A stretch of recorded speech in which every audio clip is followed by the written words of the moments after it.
Okay, and another big important part of this drawing this pattern and getting it duplicated is that our first task is to make sure that we can draw the pattern correctly.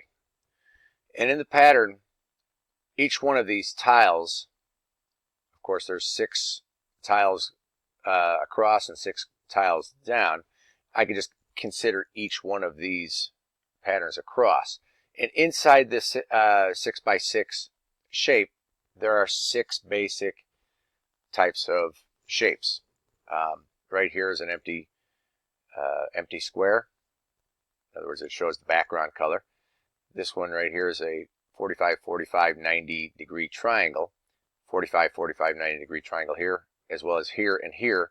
But they're all different in the way that they're oriented. In this case, I would consider this the 45, 45, 90 degree triangle with the right angle at the lower left hand corner. This one is the same triangle except that it's at the lower right hand corner. Here's the upper right hand corner and the upper left hand corner. And there's one other shape, which is the square tile that is filled in with the pattern color. And so with those 6 basic shapes, we're able to rearrange them so that we can draw each row and hence create this entire pattern so that we could duplicate that in another pattern and the pattern after that, etc., with some changes to the colors.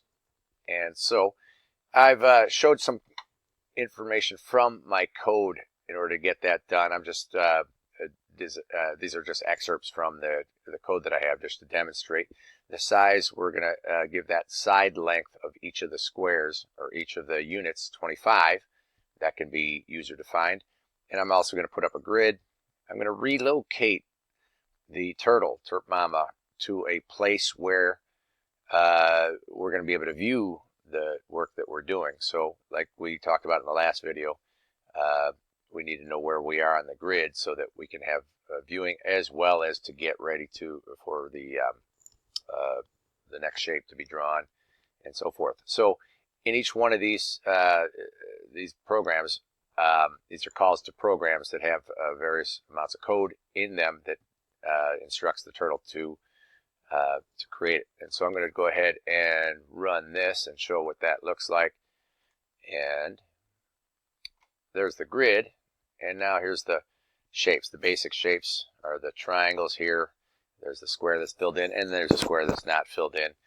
And so when we call these in, for example, row 1 and row